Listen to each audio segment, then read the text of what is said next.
Hello everyone, welcome to my channel. Today we'll be talking about a very important aspect with regard to UNHRC summit.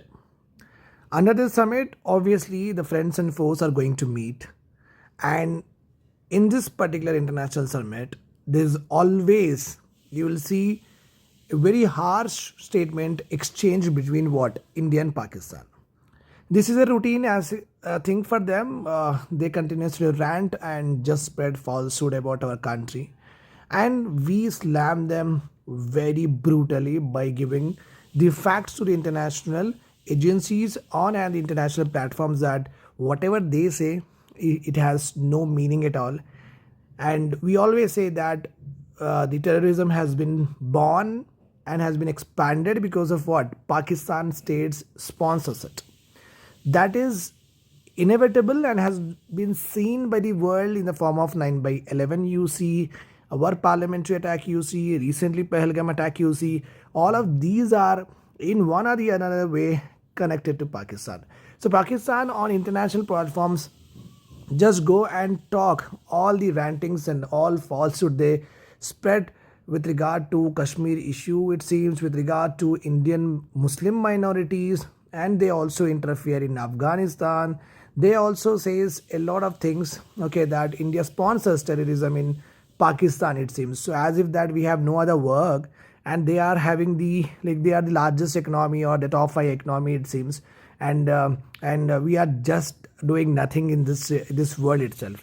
So they talk all these unnecessary things, but obviously every time in international platforms they are always humiliated in the sense that we generally give a lot of facts and proof of Pakistan act. So in this particular lecture, we'll be talking about how India has slammed Pakistan. And recently, if you see that all of nowhere, this Switzerland country has commented with regard to our minorities. Okay, so India has not left Switzerland also. Okay, sir, you are talking something which is not at all acceptable to us. So India has also slammed Switzerland in this international platform. So I have written here verses because this is the force at this point of time.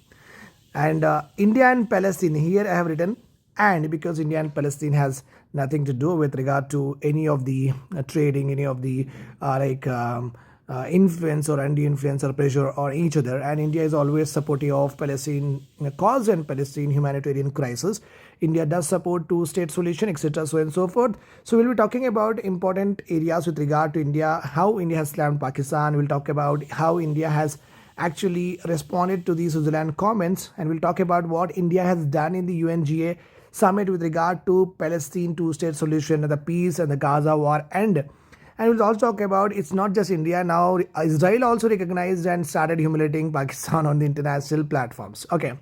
Now one more important point that I would like to tell to all of you, that whenever a country makes any comment on any other country, the other country has the right to reply. So right to reply in the is basically governed under the agenda number item 2. Okay, general debate at the ongoing session. So right of reply is there to the all nations. So if I talk about anything about US ambassador has the right to reply, and if Pakistan talk about us, so we will also have the right to reply. So reply of right is there. That's why you will see the exchange of comments. If this is not there, no, we will not let Pakistan to speak itself in the international platforms. Because of this right to reply only, they are very much saved and talks all nonsense every other day. Okay, who said what is our discussion at this point of time? Let us go ahead. Okay, India and Pakistan, obviously, as I've already told you that, okay, Pakistan rants about a Kashmir issue. Pakistan says that India sponsors terrorism in Pakistan. Pakistan says that, okay, they are the world leaders with regard to Islamic congregation and the Israel attack on Qatar. They just went to the Qatar country and shown their solidarity with the Amir of Qatar. Okay, they talk about our Article 370. Okay, they talk every other nonsense, which is like what I believe is whatever the garbage is there no across the world with regard to how the administration, how the politics, how the country should be governed, the regressive, the outdated, the everything that has never been used, no, all of these will be used by Pakistan itself. Okay, So India has last out of Pakistan for the cross-border terrorism, and we said that yes, you did it, and we have taken very good proportionate reaction we have taken with regard to Pahalgam attack.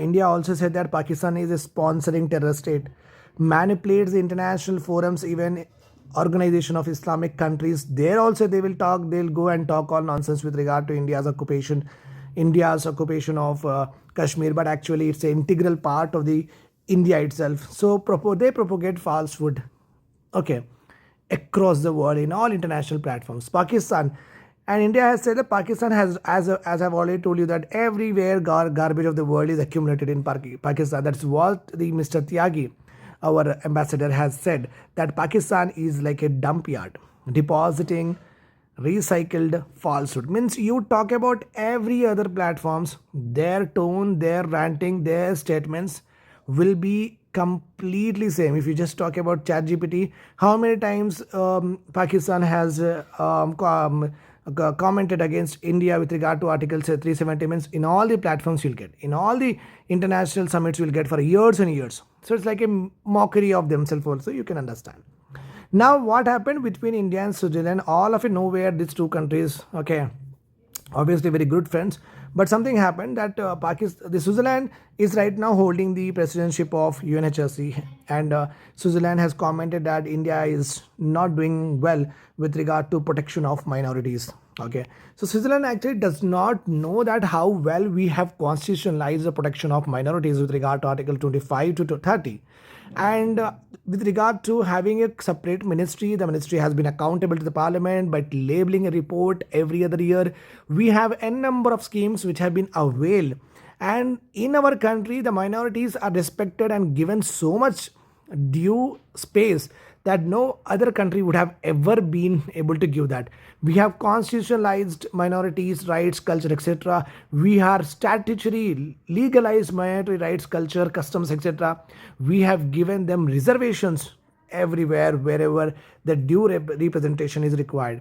So Switzerland lecturing us with regard to protection of minorities is also uncalled for. That is the reason Mr. Tyagi, the consular at Permanent Mission of India, he said that it was very surprising and shallow, means very niche Girawa statement like that, you can understand. Ill-informed remarks has come by made by Switzerland, and he said that Switzerland, he suggested Switzerland to avoid wasting the council times with narratives that are blatantly false and do not do justice to the reality of India.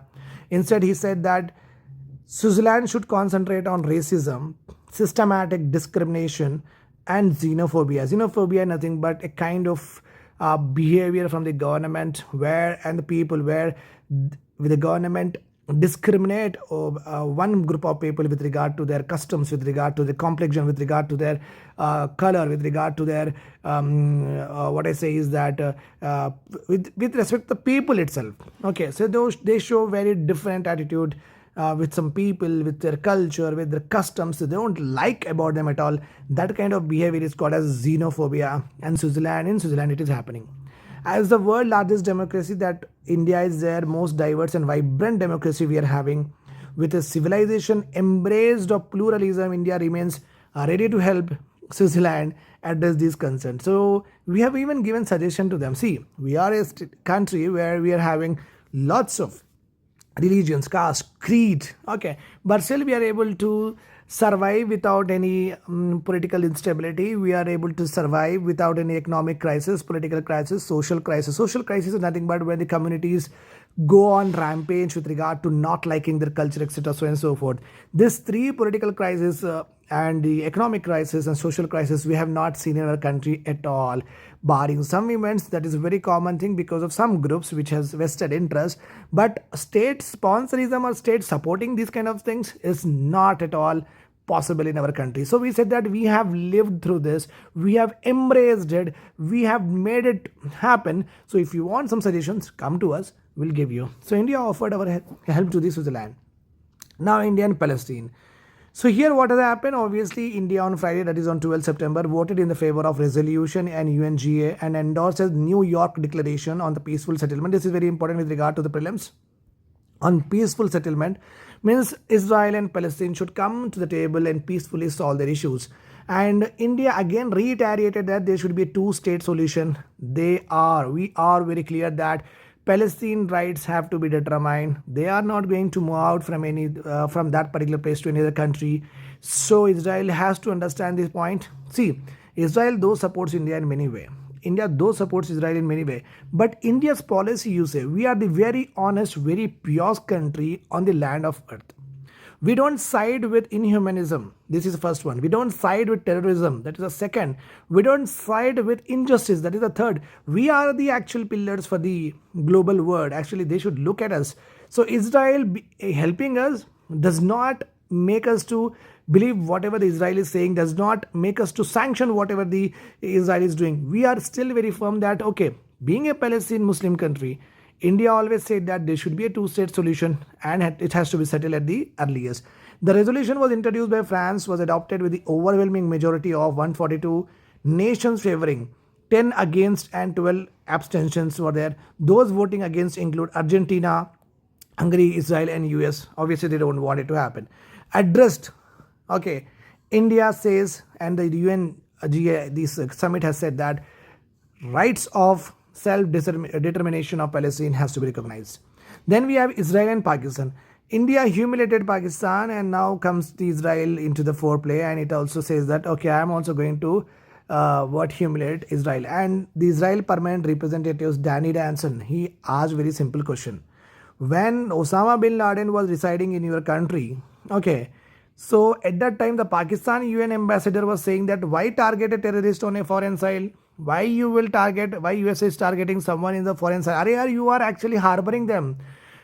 The things are being operated from your country and you don't take what I say is that action, a very blatant action, you don't take it and you ask us not to even take it. So it is threatening our security. No, he's sitting there and bombing the World Trade Center and you are doing nothing and you say that you don't do. Just imagine a point here, someone nearby your house started what? Okay, someone nearby you started throwing stones on your house. What do? You throw it back or not, whether he is from your area or any other area, right or wrong. You don't say that, okay, why you're throwing in others' home. You don't say that. So that is the reason the Israel ambassador is also saying that why target a terrorist on the foreign soil. That was the answer by the Pakistan ambassador. So at that time, no one asked, why was the terrorist given a shelter in your country? Why actually you have given the shelter? That should be the prime question. No.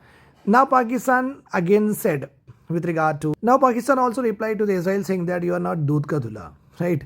So you are also doing illegal and unprovoked aggression against Qatar, which we have seen. Brutal military actions in Gaza you are doing. Repeated cross-border strike you are doing against Syria, Lebanon, Iran and Yemen. Okay. Even not only Pakistan, United Nations Security Council also humiliated Israel here, condemned strike on Qatar without naming Israel.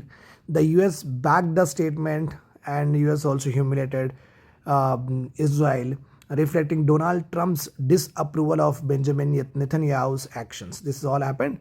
Then let us talk about UNHRC. It was established in the year 2006. Okay. It was before called as Commission of Human Rights, and their role was much debated. That's the reason we got a very good one in the year 2006 in the form of UNHRC. Mandate is very important. It's aimed to promote universal respect for the protection of all human rights and fundamental freedoms of the individual, to address situation of human rights violations and make recommendations which is happening in any part of the world. The headquarters of UNHRC located in Geneva, Switzerland. Okay, so then the composition, you can see that the council comprises 47 member states elected by UNGA. Election terms is not more than 3 years and no country will be immediately re-elected, because in order to make sure that there should not be any kind of influence for a long period of time. With regard to this international organizations, anyhow we have to deal in detail, but this is like first-hand information. This much is enough. International organization, whenever the playlist will be created, now you'll get the good, bad, challenges and how it is functioning. All that with regard to UNHRC will be dealt to you. I hope this is clear to you. A small advertisement with regard to PSIR optional. I will be there at the end. You can just watch it. Thank you.